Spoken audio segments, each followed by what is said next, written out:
We call it CLP Day, CFLP Day. It is a conference designed to discuss the opportunities and challenges on One Belt and One Road.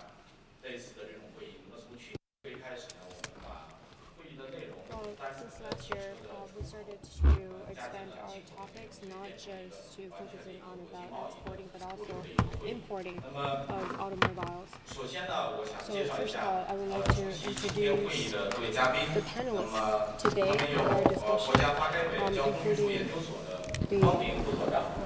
Mr. Wang Ming from the China Automotive Logistics Association of NDRC. Mr. Wu Songquan, Vice Director of Auto Industry Policy Research Section of China Mobile Technology and Research Center, and Mr. Luo Shuquan, the Chairman of Chongqing Railway Port Logistics and Development. Now, I would also like to invite Mr. Hu Xiang, as well as Mr. Zhang Yong from Nanshan Logistics. Mr. Ye Lei, Assistant General Manager of Shanghai Automobile Import and Export Company, and Mr. Li Guangyu, and Nicolai, General Director from AutoLink LLC. Mr. Wang Yongling also is present at the meeting. As I mentioned, the meeting this year today is different because we are going to talk about One Belt, One Road. In fact, this has been the focus, one of the areas of focus for the magazine.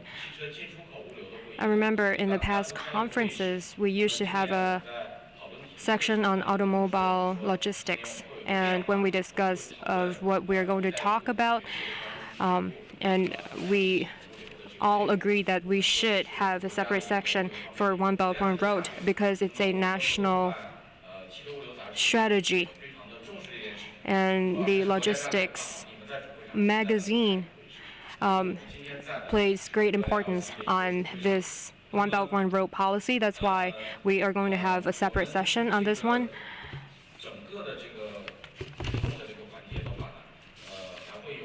Also, in the Q&A session, as well as the discussion, we are going to have a slight adjustment. So you can use WeChat to post your questions, as well as to vote. In the morning, we're going to have a vote via WeChat, and the QR code would be available up on the screen. So voting on WeChat, you can vote on what we're going to talk about, the topics for next year's meetings. So you can subscribe, follow us on WeChat by scanning the QR code on the screen. And then you can pick your favorite topic for next year. So in the afternoon session, there will be a similar topic in our discussion. And you can post the questions of your interests via WeChat. And all those questions will be posted on the big screen, and then our panelists will be able to discuss the questions up on screen. So you can put out your phone and scan the QR code in the big screen right now, and then follow the Automotive Logistics public account.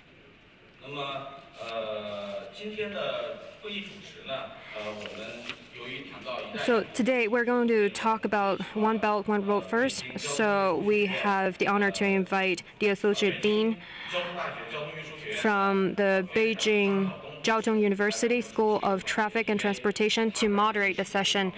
He's the expert on automotive logistics as well as railroad. And Mr. Ma Zhurong, Executive Vice President of the China Automotive Logistics Association of CFLP, would also chair the meeting. Well, actually, his bio is not correct in the publication, in our booklet, the pack of information. So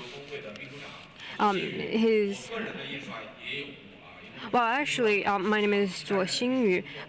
I am a general secretary. Well, the bio is a little bit off. The translation of the bio is a little bit off. So I would like to correct my title. I am a general secretary.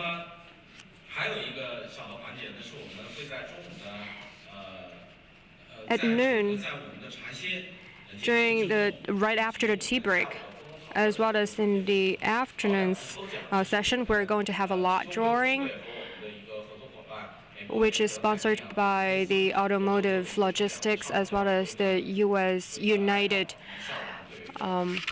Automotive Logistics Company, and the prize for the lot drawing is an iPod. So stay tuned, don't leave, and stay for the lot drawing. So after the tea break, you could just put your business card to the lot drawing box, and we're going to draw 2 winners from the box. So without further ado, I'm going to invite the moderator, Associate Dean of the School of Traffic and Transportation from Beijing Jiao Tong University, Mr. Zhang Xiaodong, to chair today's session, the very first session.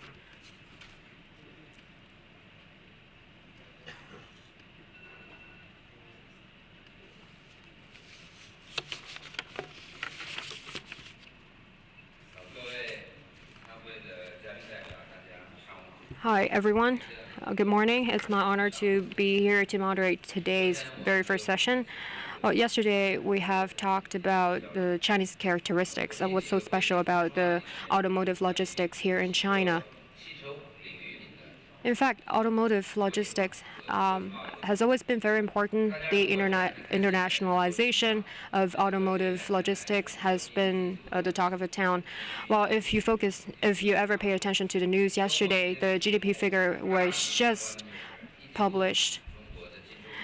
However, the first quarter of the import and export have been on the decrease, and the trade surplus have been reduced as well.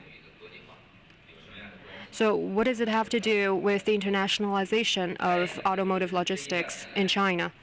I think this is something that we all care a lot about. Well, the government has changed its management team, the leadership, and the country has proposed the Changjiang River Delta Economic Belt as well as the One Belt, One Road policy. So what are the implications of those policies have for China's economic development? And what implications would it have on the export and import of automotives, as well as automotive logistics in China? Well, these are all the things all the question marks that we have in mind. So today I would like to touch a little bit on that. So in the first half of the section, we are going to focus on the 3 strategies, One Belt, One Road, as well as the River Delta Economic Belt, and talk about the favorable policies, the pros and cons. And on the second half of the session, we are going to talk about what we can improve as companies, as players in the market. So first of all, let's understand a little bit about One Belt, One Road, as well as the new 3 strategies in the new normal in China, and what does it have to do with automotive logistics in China. So it's our honor today to be able to invite the 3 major players, as well as the 3 people, the 3 brains behind the draft of all those policies, including Mr. Wang Ming, the Deputy Director of Comprehensive Transportation Institute of NDRC. I think among all the meetings, he is the most prominent expert because he's the architect of the policies and he knows the in and out of the policies, the potential opportunities as well as challenges, and he's also a professor in the Peking University. So let's welcome Mr. Wang. Distinguished guests, it's my pleasure to be here. And Mr. Ma Jianrong wanted me to talk a little bit about One Belt, One Road policy, as well as its relationship with the automotive logistics, see whether we can probably use the opportunities here. So without much digression from the topic today, the theme today, I adjusted my presentation a little bit. So I'm going to talk a little bit about the Changjiang River Delta economic belt as well. So all those three major policies are related closely toward each other. These are not just standalone policies that address one specific question only. In fact, the three policies address one question. So in the past, the Chinese economy focused on GDP as well as gross output.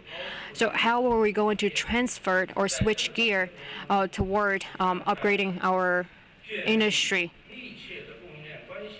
How are we going to build a closer supply chain and strengthen the division of responsibility, make sure that each company has a really closer responsibility, and how different companies, regions can work closer together.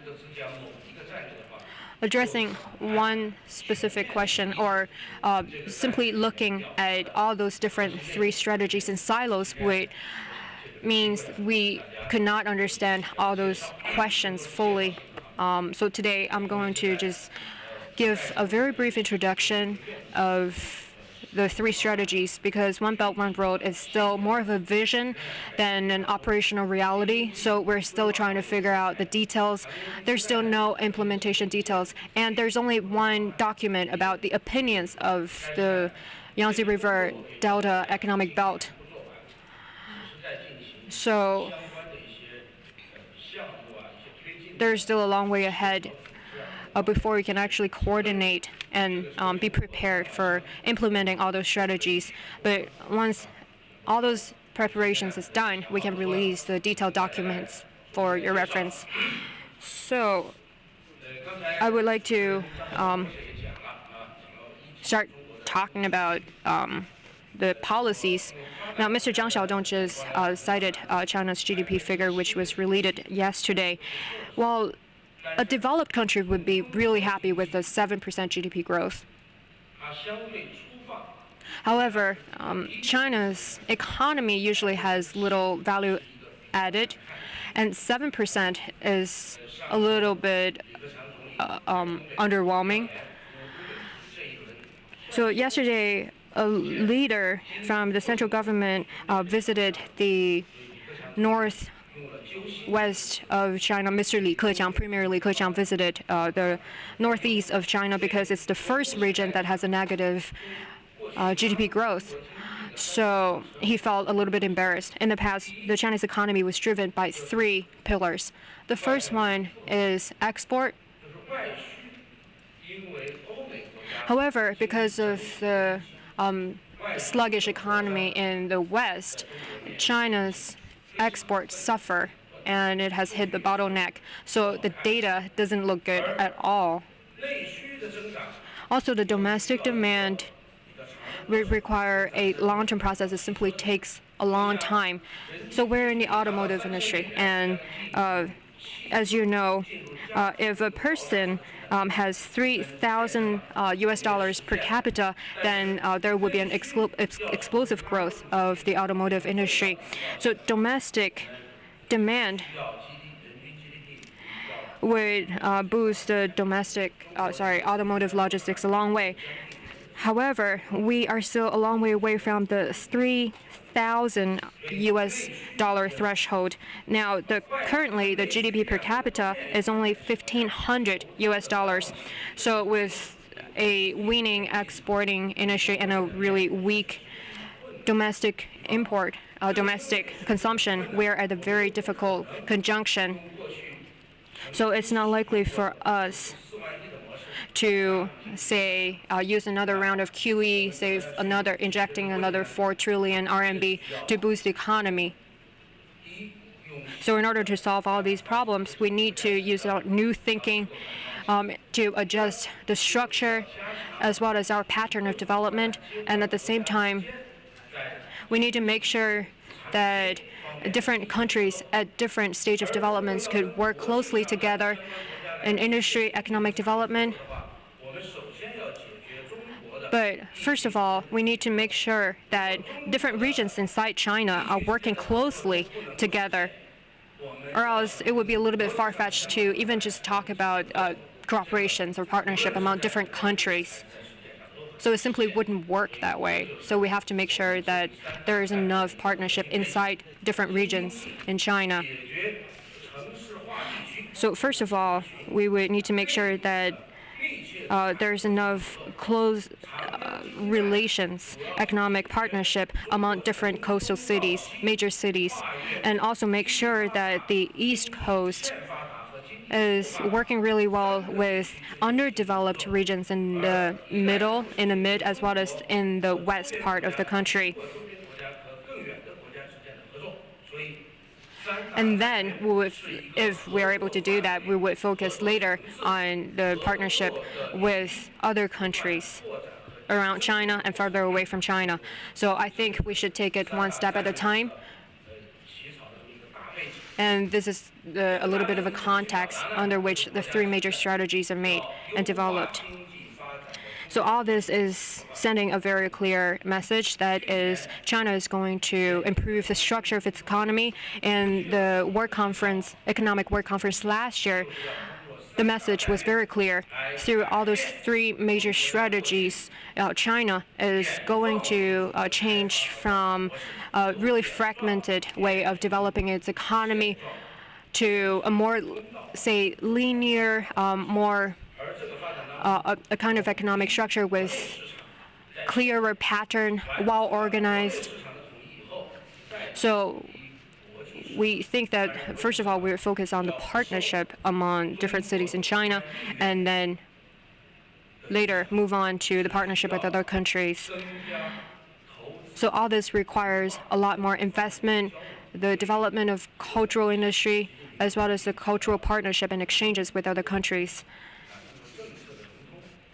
So we are going to develop through different policy coordination, infrastructure linkage and connection, as well as the winning the hearts and minds, making sure that we have very good private exchanges and connections with other countries. So this is promoted by the President Xi Jinping. And all those three major strategies would be able to promote the economic and industry partnership in many levels. And this meant new requirements for logistics industries in China. In the past, China would focus on the important ports along the coastal cities, such as Shanghai. So the international logistics in China rely too much on the Shanghai port. Say 95% of the containers getting in and out of the Shanghai port within 100 kilometers of radius. And if you go beyond the 100 kilometers radius, you will find much less containers out there. So you can tell why Suzhou is developed pretty fast is because it's closer, it's within the radius, while other cities a little bit farther away would develop less quickly. Say Nanjing is pretty resourceful and it's much stronger than Suzhou. However, its exporting or international logistics industry lags far behind than Suzhou, which is very close to Shanghai. So I think the three major strategies have given us a requirement to make sure that we have a very orderly deployment of the infrastructure, ports. So transportation, as well as the building of hubs, are the focus. And it's very clear from all those documents that have been published. When we draft all those documents, this is the one guiding principle for us to keep in mind. So what are the new characteristics of the new economic development pattern or our vision? Well, there are all kinds of interpretations, understanding that's available online, a lot of speculation out there. But I think we should focus on the official line available in the documents.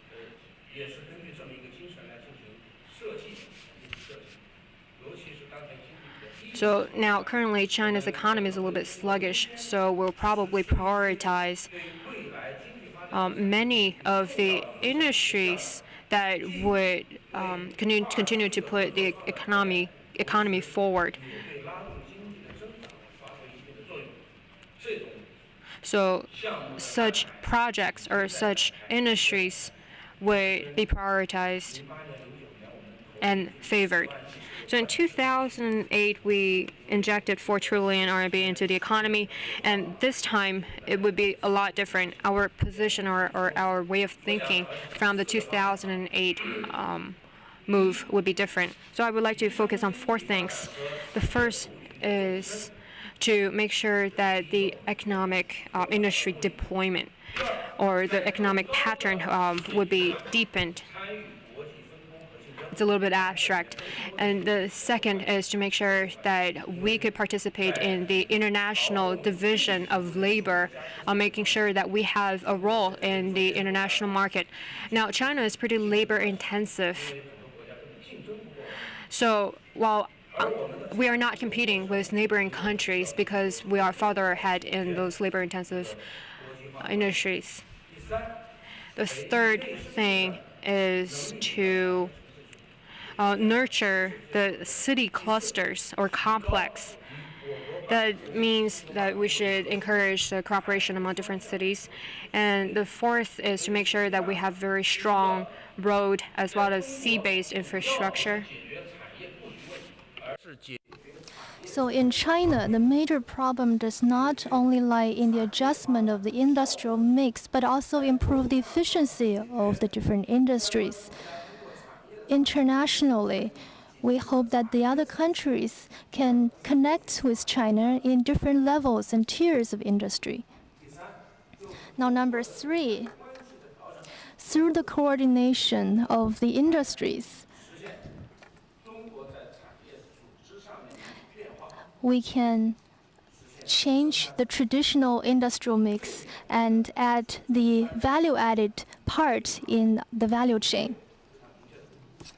So these are the 3 major, most prominent features in the new economic development pattern.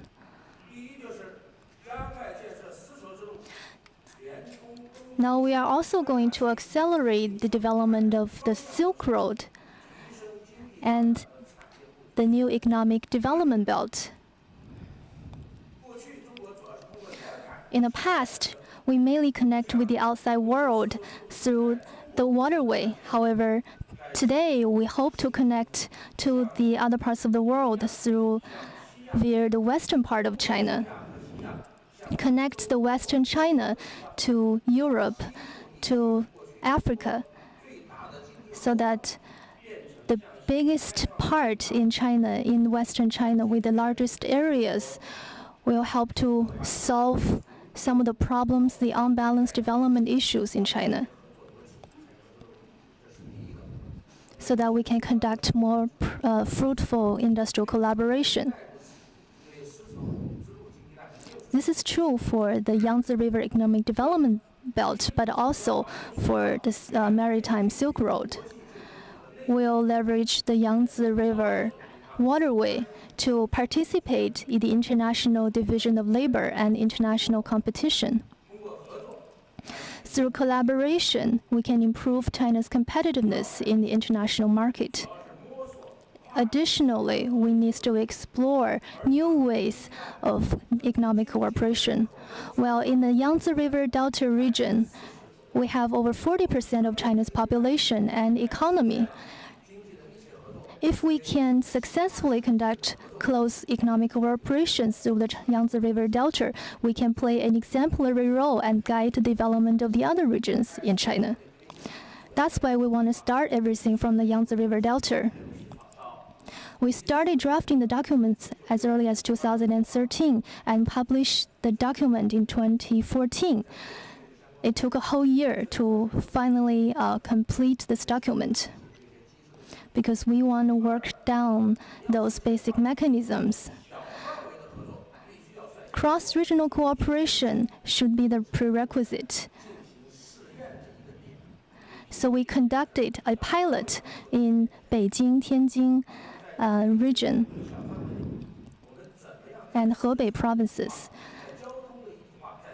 And we did a pilot project in transportation connection to seek breakthroughs. We thought the integration of Beijing, Tianjin, and Hebei is because we realized the deteriorating environmental pollution. But in fact, environmental issues is a nationwide issue. It's not the purpose. The purpose is to explore a brand new economic development model. And Jingjingji is just a pilot area where we try out those new initiatives. Now, number 4, to promote the integration of the 3 big strategies so that we can more scientifically distribute the different industries in the regions. We'll continue to rely on the One Belt, One Road initiative, and we also need to rely on the regional cooperation in the Yangtze River Delta. And the foundation is this pilot project we conducted in Tianjin, Beijing, and Hebei province. We try out the new taxation methodology and the other new initiatives. And we actually made breakthroughs.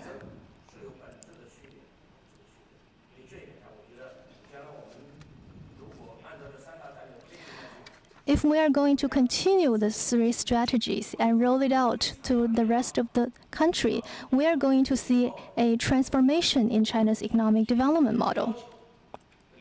Now I'm going to brief you on the requirement in the development of a logistics system. Because of the overall strategy design of the 4 systems,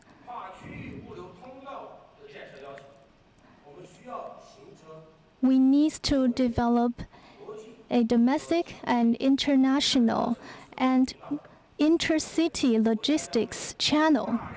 In the future, China will invest a large amount of money, which is beyond our imagination.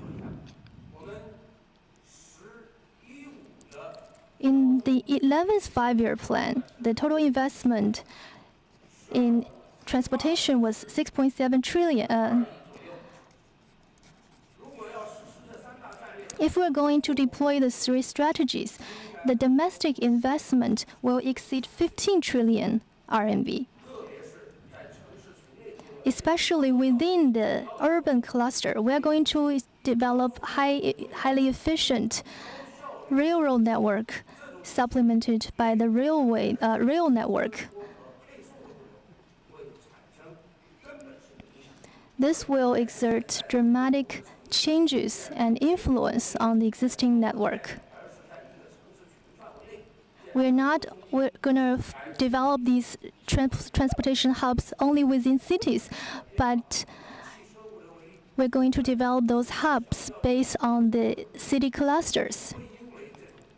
And this will totally transform the vehicle logistics in China.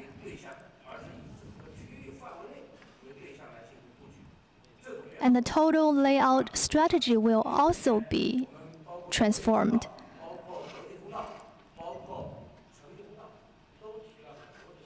So we already have been working on several projects, international and domestic. And we have also done work to connect these different channels and pathways.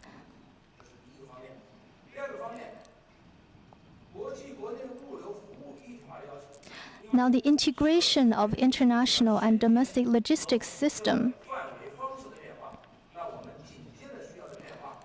With those transformations taking place, we now need to change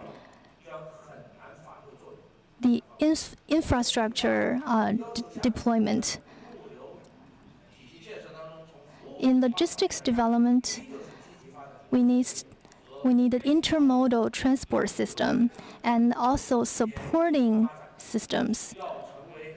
So the multimodal transport will be very necessary going forward.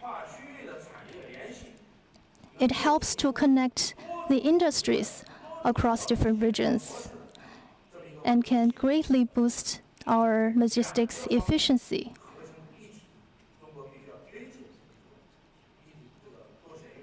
So China has to promote the multimodal transport system.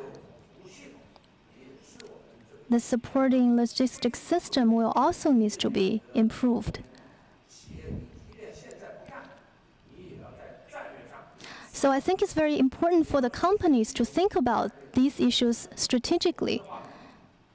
Otherwise, going forward, you will be drawn out of competition because you have to keep up with the trend. We know Shanghai Economic Development Economic Development Zone has been going on very well, and China's government has also approved the establishment of several other free economic development zones.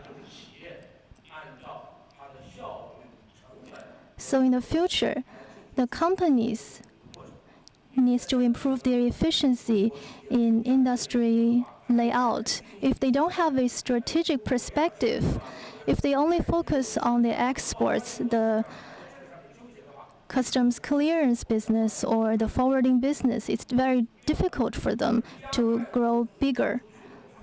Second, we also have to accelerate our pace to go global. One Belt and One Road will help us to better connect to the rest of the world. Now, how can we better connect with the international regulations, rules in logistics? Is it possible for China that with the industry going abroad, can we set new rules and regulations on logistics to better, so that our rules and regulations can be more compatible with the international standards?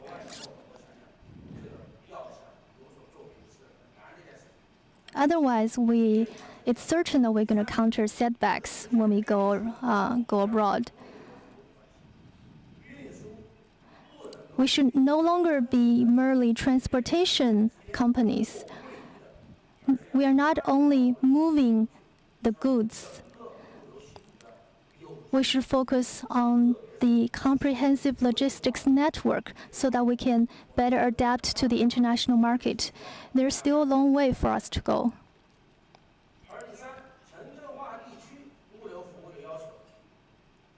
Now, the logistics requirement for urbanization.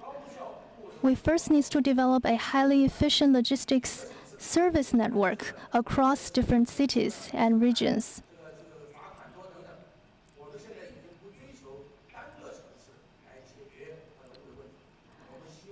Our focus should not be within certain cities, but how to connect the cities together to leverage the advantages of the intercity logistics efficiency. Second, we also have to develop a logistics hub. It should not necessarily be in Shanghai. We can choose the other locations with cheaper cost of land to resolve the logistics issues in the cities.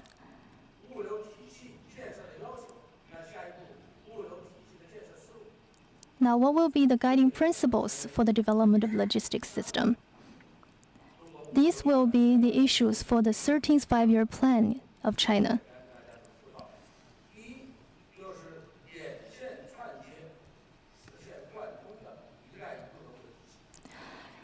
First, we need to connect the different dots.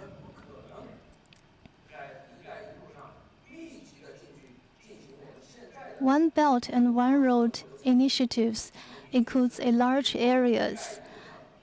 So we can only focus on the most important hubs. So what are the most critical hubs? For example, Xinjiang, the Xinjiang province. On the Maritime Silk Road, Fujian province is the most critical. Shanghai is also important. These coastal ports are the most important and critical ports. So we should focus on these important hubs and connect with the other stops along the belt and the road through these stops. We can leverage the geographical advantage of Chongqing and then connect to the other regions and leverage these One Belt and One Road to conduct international cooperation.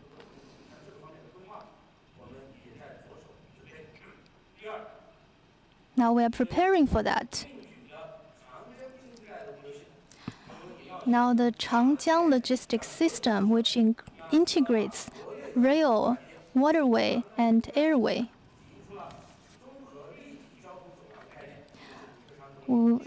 Premier Li Keqiang said we will need to develop an integrated or comprehensive green transportation corridor.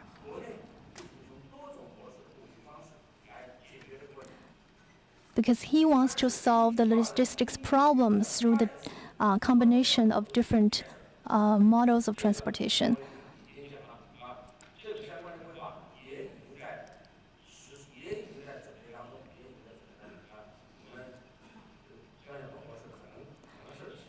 I know Dr. Zhang Xiaodong may be a part of this project. Now, number 4.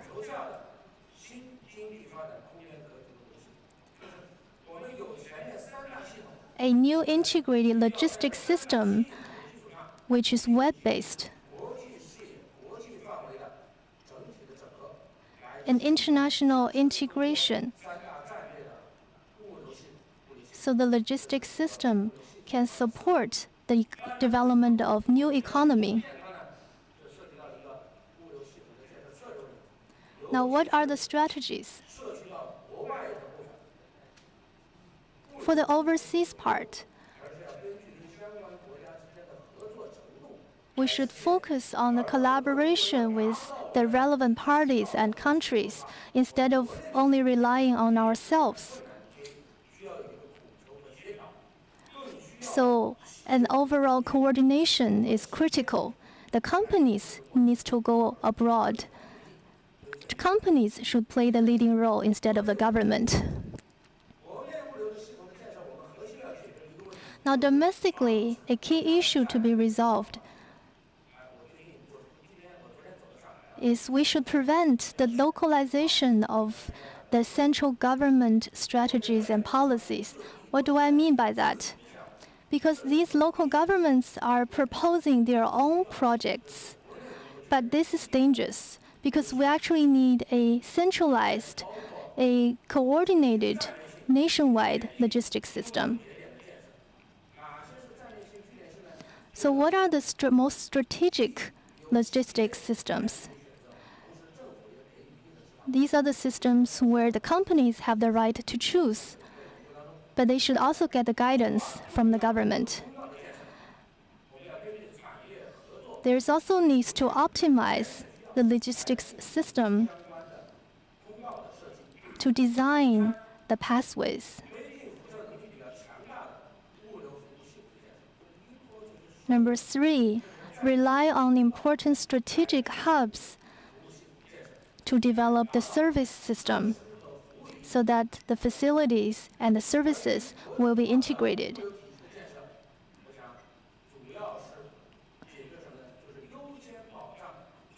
We should give priority to the development of the railway and supporting logistics facilities. we should be clear of the strategic priorities. There are 5 important directions in the One Belt One Road initiatives. Well, which direction will be the priority?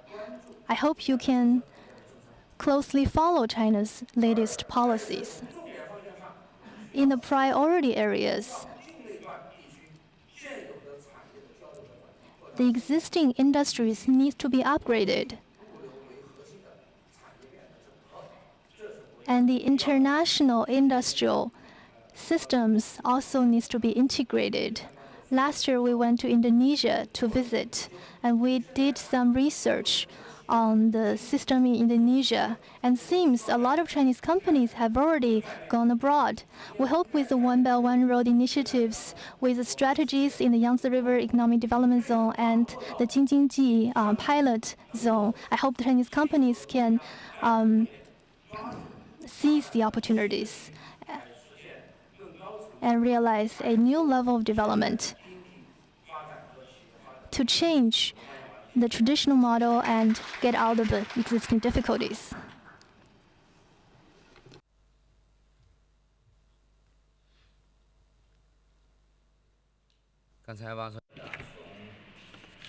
Mr. Wang just talked about the 3 national strategies through three different levels.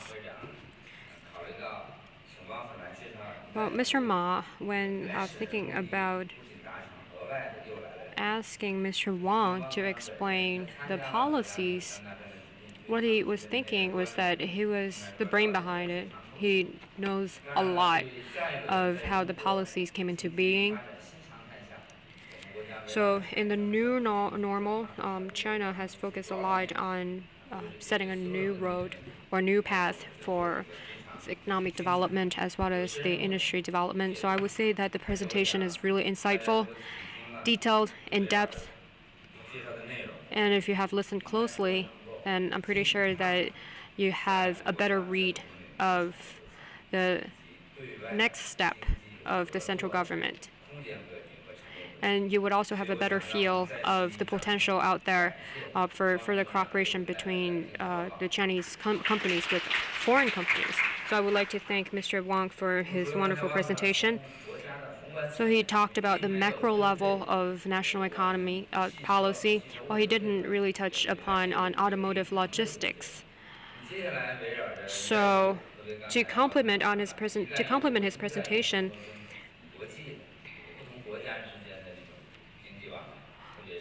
the guests next up would talk about import and export of automotives, the national policies, the future trends. So I think this is at the top of your mind. So we are going to invite Mr. Wu Songquan, Vice President of Auto Industry Policy Research Section of China Automobile Technology and Research Center, and he also is a researcher of APAC policies. So let's give him a round of applause.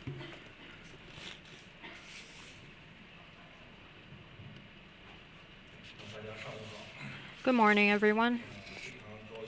It's my pleasure to be here to attend the seminar. So at the invitation of the organizer, I'm here to present to you the relevant policies of import and export of automotives, as well as the future development trend. So a little bit about my organization, the Research Center. We just started a auto industry policy research center this year in March. It was previously the Automobile Policy Research Center.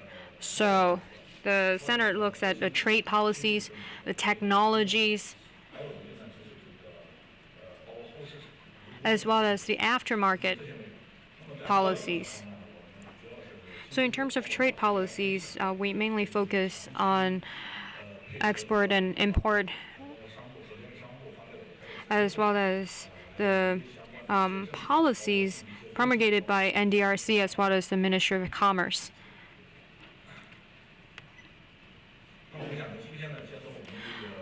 So today, I would like to focus on 3 parts in my presentation. The first part is import, the second part is export, the third part is FTA. I think the 3 points are closely related toward each other. So first of all, a little bit about the current status quo of import. In the interest of time, I'm going to just touch upon it very briefly. So last year, we imported 1.42 million automobiles, the highest, the record import.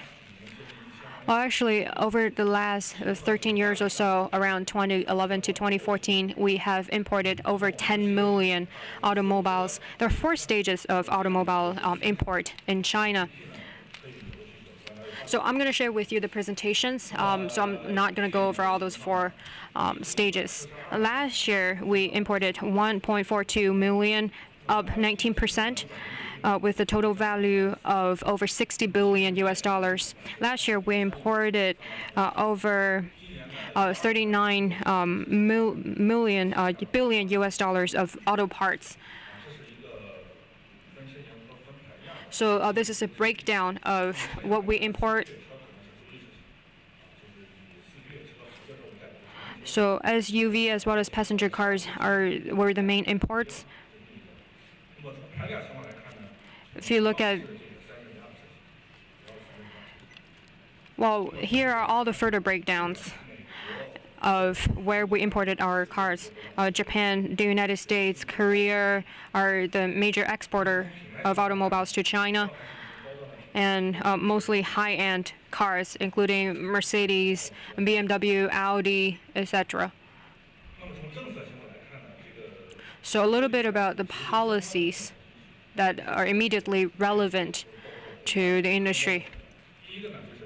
So the first one is the sales of automobiles and its relevant regulations. The second is the license of import. So usually you would need an import license to import cars. The third is taxation. The fourth is inspection. The fifth is oil consumption, which is probably the most important policy. The sixth one is ports. So first of all, customs duties. I think you're very familiar with that, so I'll pass that slide. Now, there are around 20 finished passenger car ports where you can import the cars. 20 only. So these are some of the data from the ports. Tianjin, Shanghai, and Huangpu ports are the busiest, accounting for probably most of the car imports. So these 3 are the monopolies. The fourth one is the oil consumption management, which I will talk a little bit more about. So there are few changes except for the changes in ports. I think oil consumption regulation is highly relevant to automobile import. In May the 1st, 2013, the management opinion or regulations on the average oil consumption was implemented. And in this document, a lot of the things have been cleared up, including who are under management or regulation and exactly what numbers are there. So all this has been set out in the document, and the central government requires all companies that are selling cars in China to meet all the oil consumption requirements in China. So this is the core policy.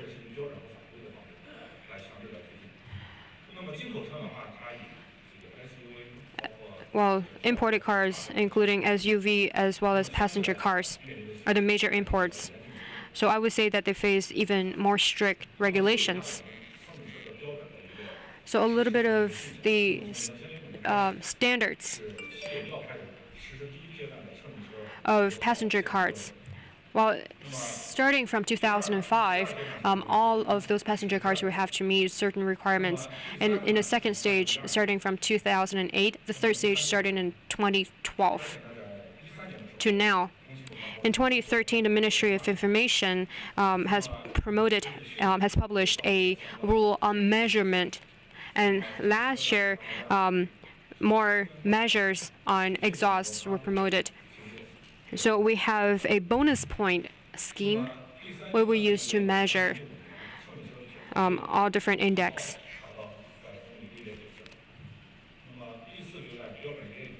So now the number is for oil consumption is 6.9 liters per 100 kilometers.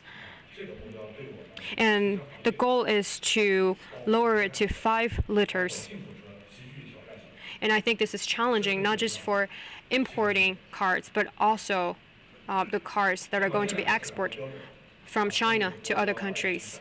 So these are some of the national standards, including the GB 27999 and GB 19578. Both were published last year. So this is a chart that shows a comparison between China as well as the United States, Japan, and Europe on energy consumption. Well, actually, China is more strict than the United States. However, less strict compared to Japan and Europe. So our goal is by 2020, China's oil consumption decreased over time. So China starts from a very low base. So in order to reduce these oil consumption, it will take a lot more work. The fourth one is to have the GAFC in plans. So by 2020, we're going to make sure that the oil consumption is reduced to 5 liters per 100 kilometers. Now, this is the announcement made by the Ministry of Information. And in the announcement, a lot of punitive measures were introduced. And this is a document issued last year about the implementation details of certification. So all those importing companies would need to provide 3 different reports. And if any of the index or numbers have exceeded the national standards, then the company would be fined, and the 3C certificates would be required. Now this slide shows the major policies back in 2014, as well as how well they are meeting the standards back in 2014 among all those companies. So you can see that a lot of those companies have exceeded the indicators, including Aston Martin, Mercedes, as well as a handful of Japanese companies, high-end companies, and the Shanghai Automotive General Motor, Suzuki, Chrysler. And the column on the right is the real number from those companies, and you can tell from how much they have exceeded the national standard. But this number was only relevant back in 2014. And currently, the standard is relatively low, but think about it, in 2015, the standards would be even more strict and would be even stricter in a few years to come. So that means a grave challenge among all those companies, whether they have met the current standard or not. They will find it even hard-pressed to meet the even more stringent standards. The fifth one is the distribution policy, which is a work in progress in the central government. And last year, there was opinions being formed among all those different regulators. So eventually, the general distributor and the sub-distributors would be able to, they're supposed to work more closely and in coordination with each other. The sixth one is the so-called parallel import pilot. and Shanghai is one of the pilot city. The seventh one is the Forex, which I will skip now. So another thing I want to talk about is the exports. Last year, we exported over 900,000 cars. So overall, we peaked at 2012. And this chart shows the different exports of parts. And that chart over there shows the further breakdown of the destinations as well as cities, including Russia, Iraq. While our exports to these two countries and several others have slided. So Shanghai General Motor, as well as a handful of JVs, have exported a great deal, most of the cars, to other countries.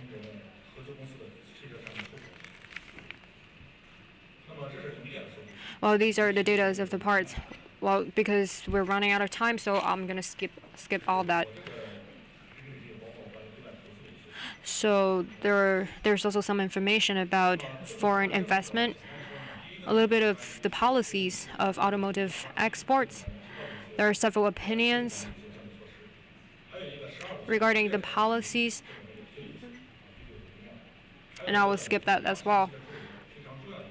One of the most important policy is the export quality. So without the license, a company is not entitled, is not allowed to export companies. So actually the regulators give a quota of how many car companies are allowed to export cars.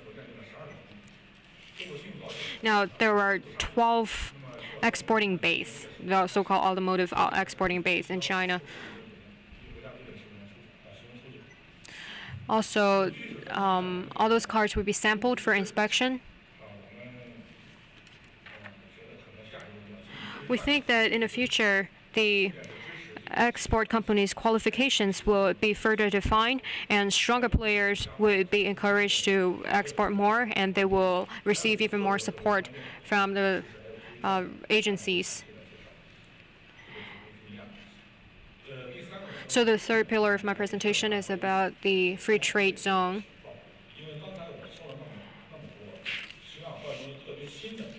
So I have touched a lot of grounds. In fact, the latest information is about the oil consumption as well as the export restrictions. However, most of the policies remain the same. Now, China is a member of the WTO, so the government would want only the best companies, the strongest players, to export their cars, such as LG. So I think probably the policy that has the most implications on export and import of automotives would be the free trade zone. I think it will reshuffle the whole landscape. So currently there are 20 free trade zones under development. So we're negotiating with about 9 countries. And actually, we're working with ASEAN, 10+1, Pakistan, New Zealand, Costa Rica, etc. on a free trade zone. So apart from ASEANs, we're working with pretty small countries. And now we're negotiating with Korea, which is very strong in automotive industry, Australia, Norway, Japan. So I think Japan and Korea are very strong in automotive industry. And of course, we're working with the 10+1 ASEAN countries. Actually, the free trade zones, there are several free trade deals have been done, say between China and New Zealand. Oh, there's little data available. Next slide. The free trade zone under negotiation, including China, and ASEAN. Based on Premier Li Keqiang's comments, we are going to finish the negotiations of the upgrading or China ASEAN Free Trade Zone 2.1, 2.0. So it's going to be a really sophisticated free trade zone, free trade deal with ASEAN covering the most grounds. And we started our negotiation with Australia last year.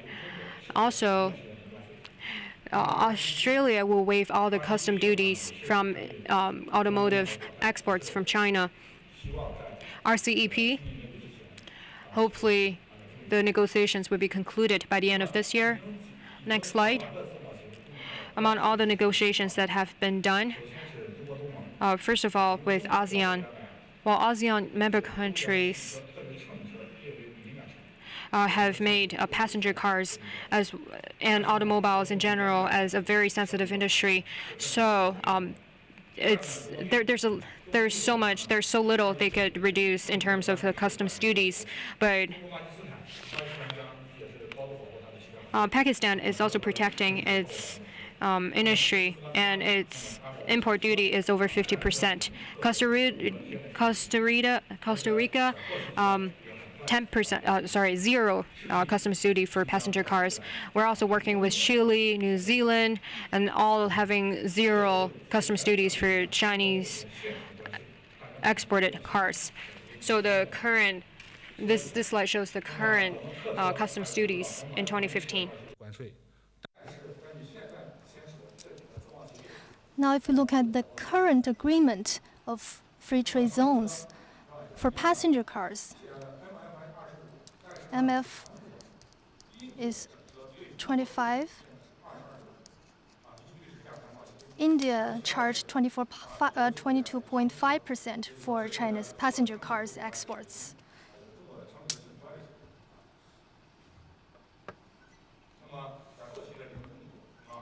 And more countries waive the tariffs for China's trucks exports. But most of those countries are relatively small who waived the China's trucks exports tariffs.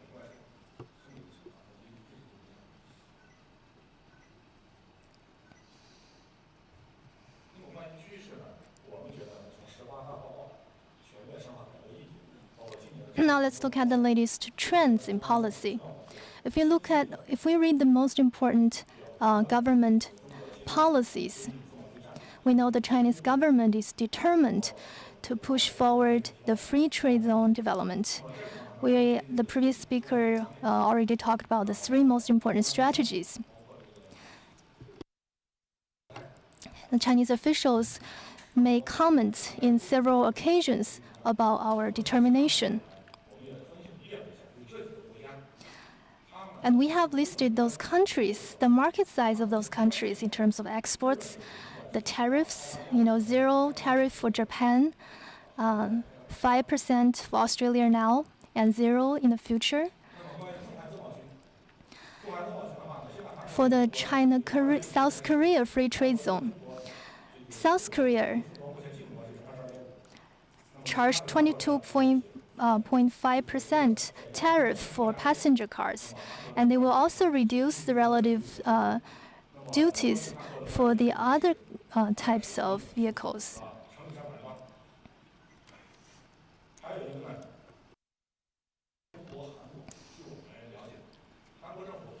We know the government of South Korea has already published the agreement signed with China online. It's not available on the website of Chinese government yet. But if you read this agreement, you can see the very detailed tariffs for the different types of vehicles.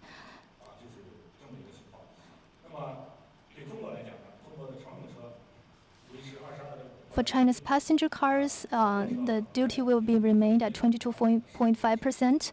For trucks, it will gradually be reduced to zero, potentially in the future.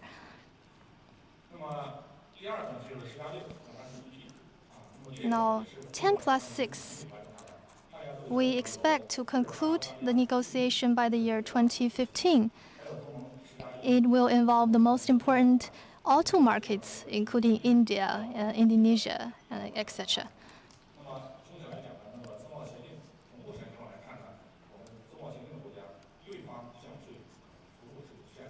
So overall, the tariff reduction in those countries which participate in the free trade zone agreement are limited.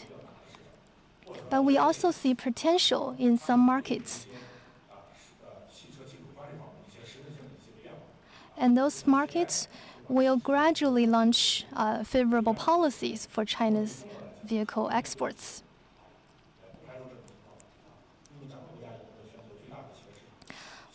We know China is already the world's biggest automotive market in the world. There are several joint venture automotive companies in China, so we are very strong in exporting automotive products. And we are very competitive in the international market with FTE and the favorable trade policies. I'm confident that we will see increasing numbers of imports and exports in automotive, especially exports. And the independent brands of China's automotive companies will also have a very favorable policy.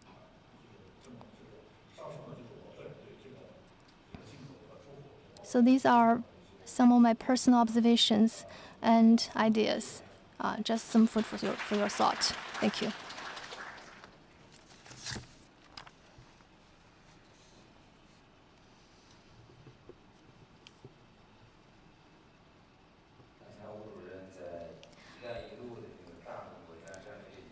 Just now, the previous speaker talked about the One Belt, One Road initiative. And in that background, he talked about China's automotive imports and exports, the development of the free trade zone, and he had a very constructive interpretation. He also shared with us very important data. He talked about the potential reductions in custom duties and some of the influences. Thank you, Mr. Wu, for your excellent speech. Now, next, after we have learned the government policy and the industry policies,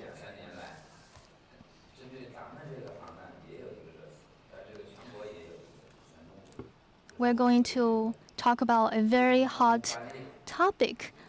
It is actually a train which connects China and Europe. It is actually the railway connecting Chongqing, Xinjiang, and Europe. So our next speaker is Mr. Luo Shuquan, Chairman of Chongqing Railway Port Logistics Development Corporation. Now, welcome.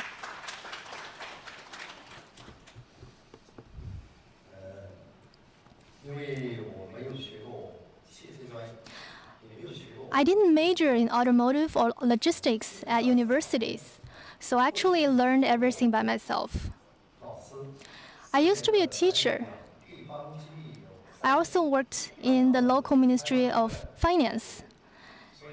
And I was just here in this new company for 9 months. So some of the information that I have in hand is not absolutely accurate. I just want to share with you 3 major topics. First, I'm going to talk about the role and some of the things that Chongqing has been doing in the background or under the backdrop of One Belt, One Road initiative. I'd like to share with you some of my personal observations. Number 2, this Chongqing-Xinjiang Europe Railway, what will be the role of Chongqing? And number 3,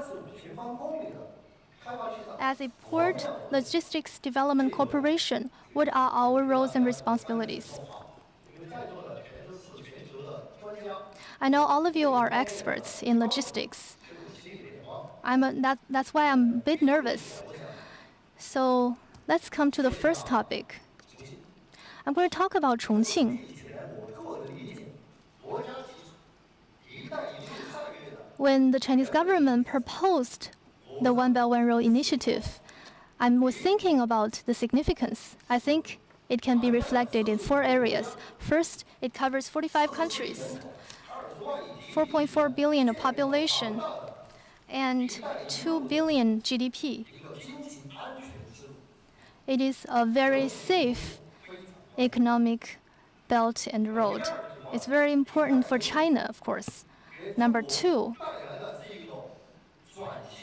the significance of One Belt and One Road for China is innovation and transformation. We're going to export capacity and export consumption. For Southeast Asia and Europe, they are going to absorb our excessive capacity. Number 3, China will grow to become a more responsible, big country and strong power. Number 4, China will join hands with these neighboring countries to create a new mechanism featuring brand new political and economic mechanisms. Chongqing is in western China. It is an important hub which connects Yangtze River economic zones and the maritime Silk Road. So that was the positioning of Chongqing by the Chinese government, an important manufacturing hub in central western China. Last year's total taxation of Chongqing was 180 billion, ranking number 26 in the world. The emerging industry of Chongqing is IT.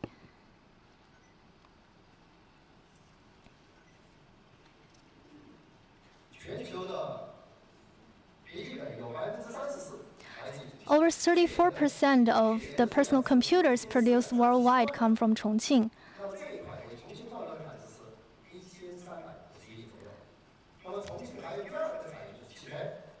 This helped to create 135 billion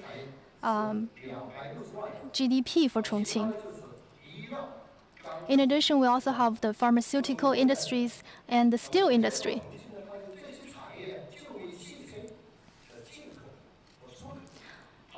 So these industries actually have built a very good and solid foundation for the automotive industry. 3 most important features about Chongqing.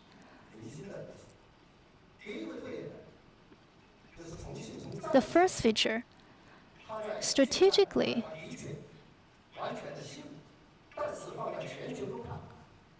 Chongqing lies in western China. However, Chongqing is also a very important hub connecting the south and the north.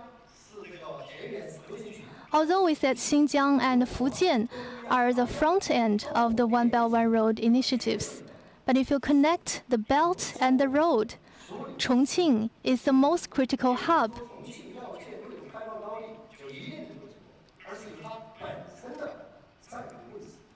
Because of the strategic positioning of Chongqing, I believe it will play a crucial role in the One Belt One Road initiatives. In the year 2011, the Mayor Huang and the former party secretary of Chongqing did a very big thing. They connect and successfully run the Euro-Asia Railway, which connect the most important stops, including the cities in Xinjiang, Europe, and Chongqing. This was something impossible, but it was successfully done. We need to be open and inclusive in order to be successful, because Chongqing was an inland city. And number 3, The automotive industry requires vertical integration. So, with the practical and pragmatic spirit, Chongqing had a 4.9% of GDP growth, which was number one in China.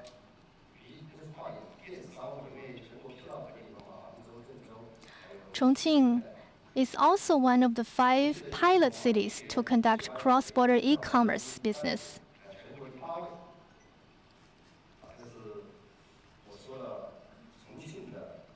So these are the basic information about Chongqing. Now I'm going to talk about the advantages of this Euro-Asia Railway.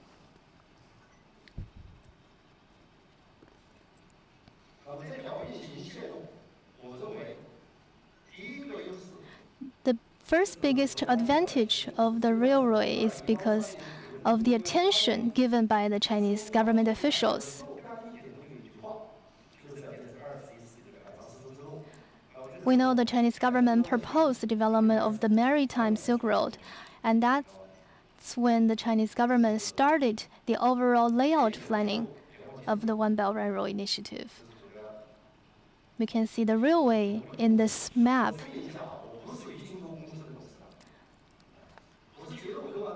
Well, I'm actually not the chairman of the Yuxin'ou Euro-Asia Railway Company. Yuxin'ou, the Euro-Asia Railway Company, is different. We are the Port Logistics Development Corporation. People are a lot of times confused about the two companies. I myself is not an expert in logistics. Well, I'm going to talk about the 4 advantages of the Euro-Asia Railway.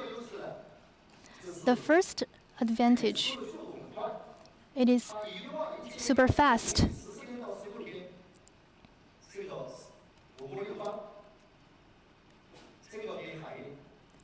Even faster and cheaper than the sea or maritime transport.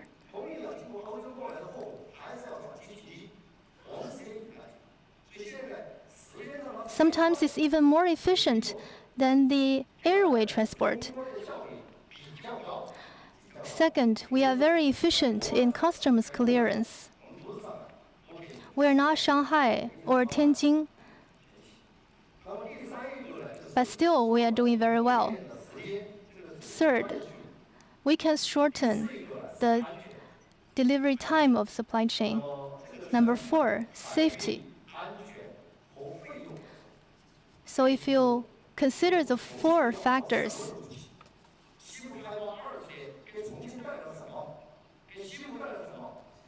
if you look at the 20 years of the Western development, what will be the opportunity for Chongqing? I think the opportunity is we have to export the products produced in Chongqing and import the products from Europe and the neighboring countries into China. This is the strategic positioning of the Euro-Asia Railway.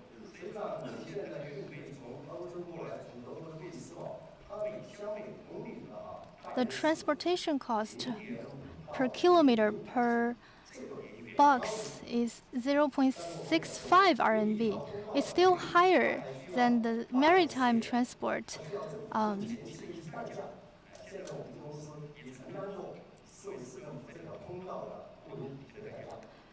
We are still receiving government subsidies, about 400 to 500 million per year. And we're going to invest additional 3 billion in the next 3 years. But still we are confident because we have all those resources. And it takes time for us to develop and become better.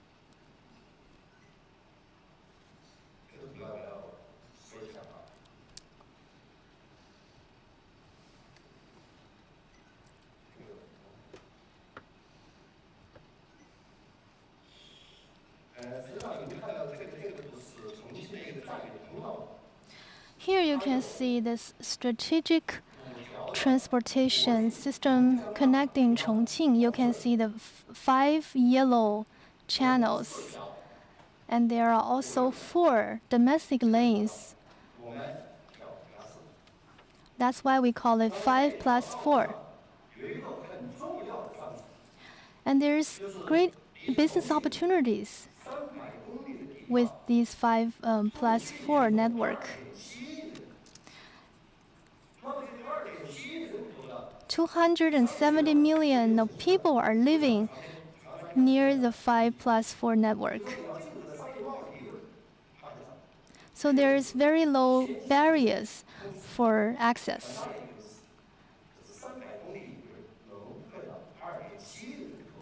So this 270 million of people constitutes a large market.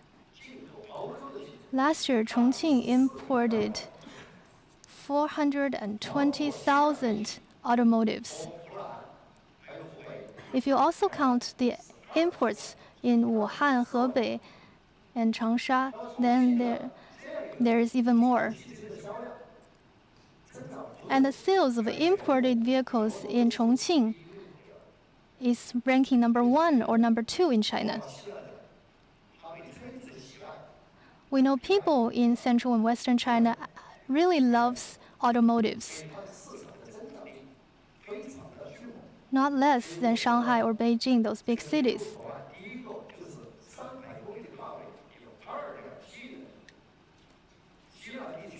So this 270 million of people makes it a very potential market for automotive imports.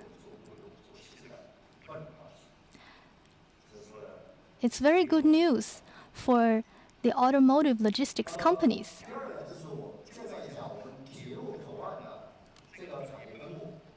Now I'm going to talk about the industry distribution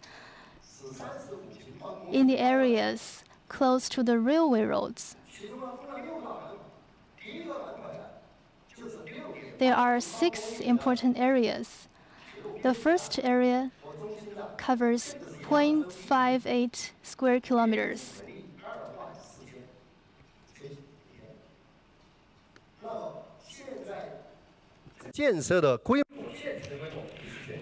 So currently it's the 3rd biggest build. The first one is Wuhan, the second is Zhengzhou, the third is Chongqing. The second zone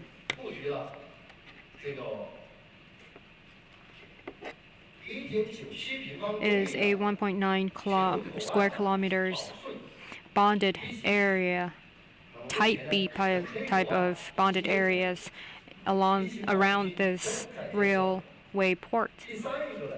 The third thing is among the 35 square kilometers area.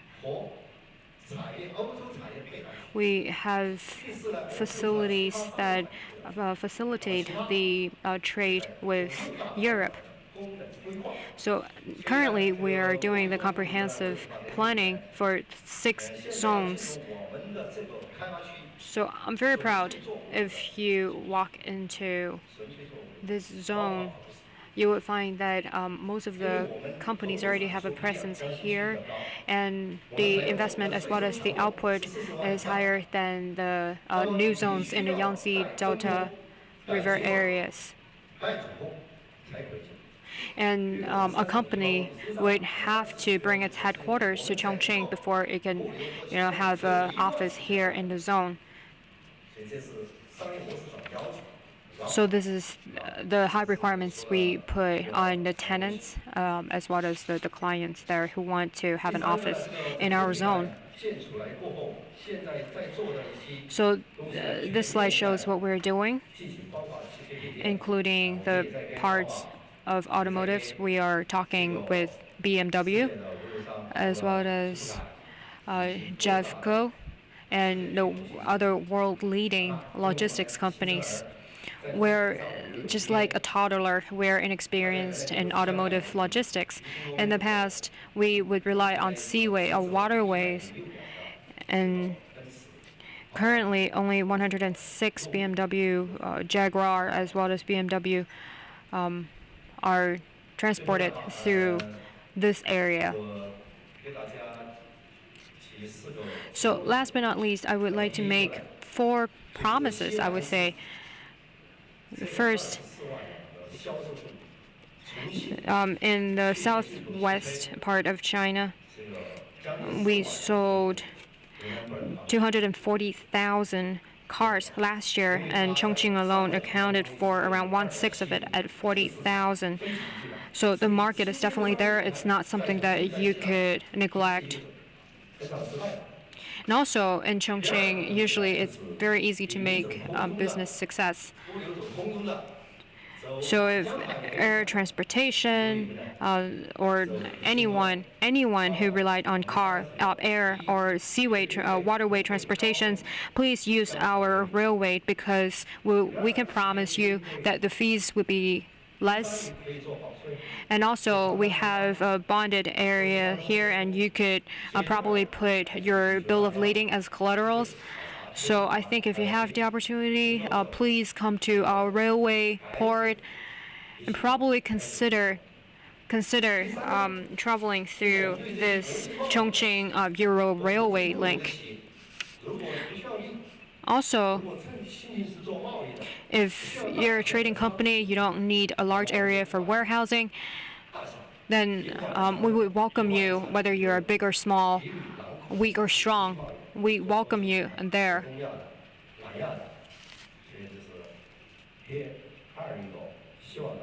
So we hope that you do not give up on the Chongqing market. Probably consider changing your way to do business in Chongqing, one that would work for the market. So in the future, we are going to focus a lot on the car industry.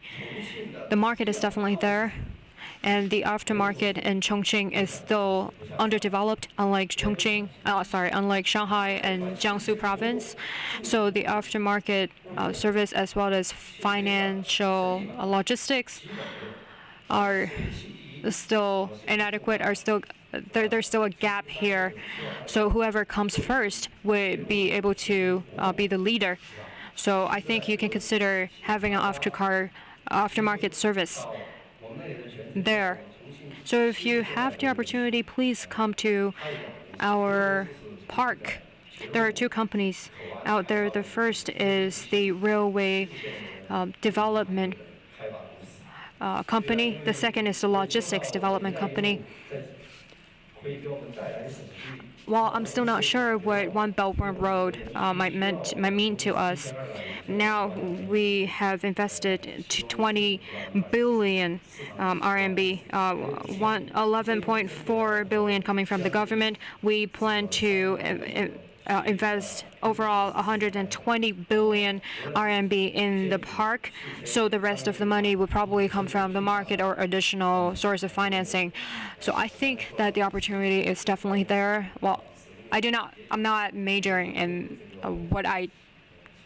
in my presentation, so probably I'm not the most qualified person to talk about this, but I think Chongqing people are really outgoing and welcoming, so I hope that for once you could come to Chongqing and come visit us. Thank you.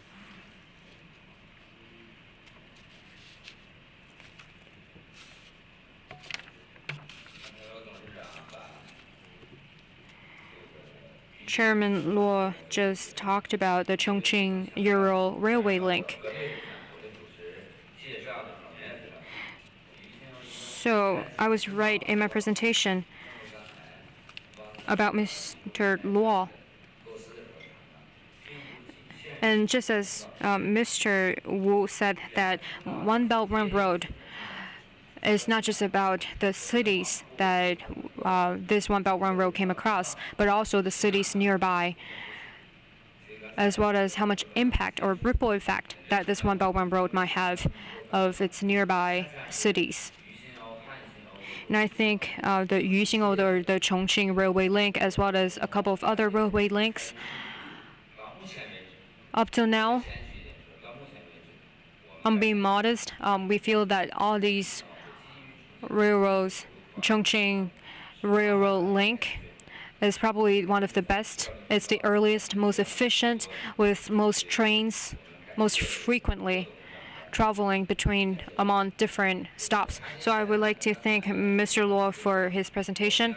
Before the tea break, we are going to invite all of you to vote via WeChat. We're going to invite Mr. Ma Zhongrong, the Executive Vice President from Chair Automotive Logistics Association of CFLP, to chair the voting. So we hope that eventually we could pick the topics of your interests for next year. So let's welcome Mr. Ma.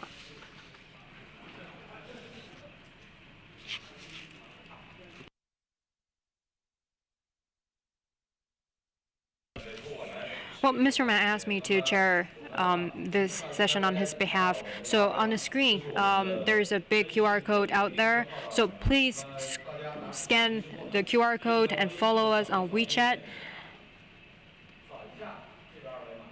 Please scan the QR code. And if you're in the back seat, we have our colleagues to hand over the QR codes on paper for you to scan.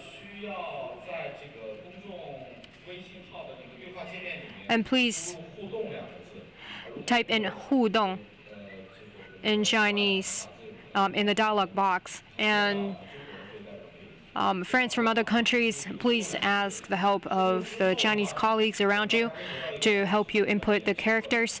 And then you would be able to get a link. A link would pop up. Click the link, and then you would be able to follow us. So the website is WALM, starting with WALM.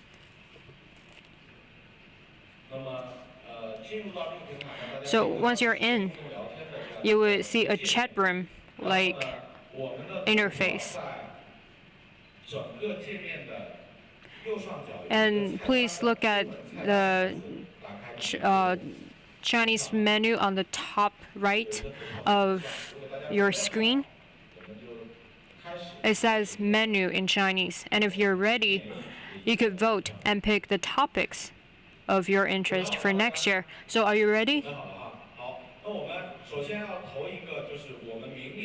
So first of all, let's pick one macro topics.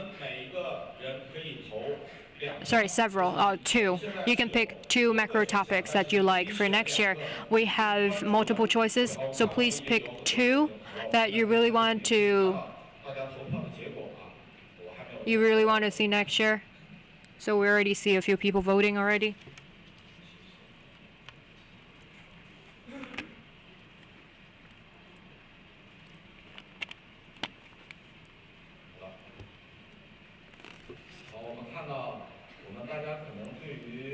All right, it seems that we are more interested in One Belt One Road.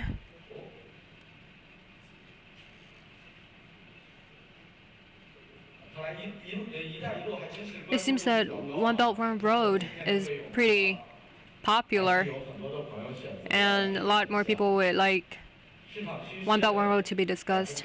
And over 30% wants to know about the market trend, policies, as well as the One Belt One Road are among the top of the list. So these are the top three topics for macro.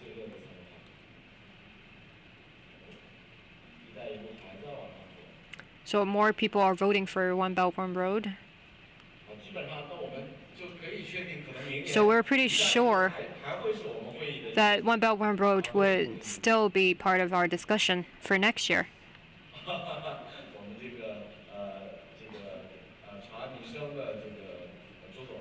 Mr. Zhou from Minshen said that next year we could probably have our meetings in Chongqing. Well, I think, yeah, we could. This is something for us to consider. We could probably have a smaller event in Chongqing on One Belt One Road so people could go visit on site the infrastructure as well as the operations of the new railway link. So the second topic is called the Automotive Logistics Export. So please vote again on the topics of your interest. Well, there are four topics including the passengers export and import, aftermarket services. Well, these 4 topics have been chosen very carefully based on our research. So let's see your vote.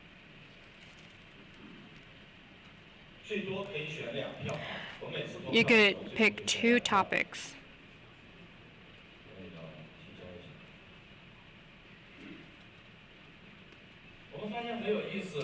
So very interesting. This time, the automotive export logistic topics are absent from the meeting, but it seems that, the aftermarket is not discussed in this meeting. It seems that a lot of people are interested in the aftermarket service, and reputation obviously is very important, and we're very interested in how to build up our reputation abroad. And Lei Jun said that one of the most important thing for us is to build extremely good reputation, and after-sales service is all about building reputation. So it seems that a lot of the people in this room are very interested in the aftermarket service. So next year we're going to invite experts on this topic to come present to us. So now let's move on to the 3rd topic, including automotive import logistics topics. So there are only 3 choices here, including passenger parts as well as aftermarket.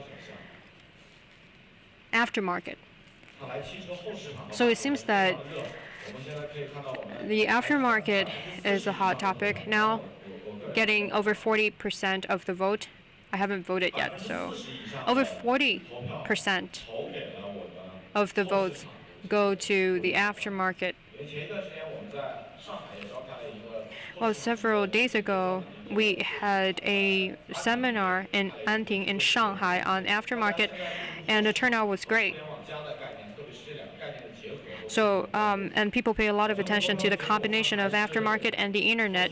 So it seems that now most people are interested in aftermarket, accounting for over 50% of the vote. So next year, we'll make sure that we have an additional session on aftermarket.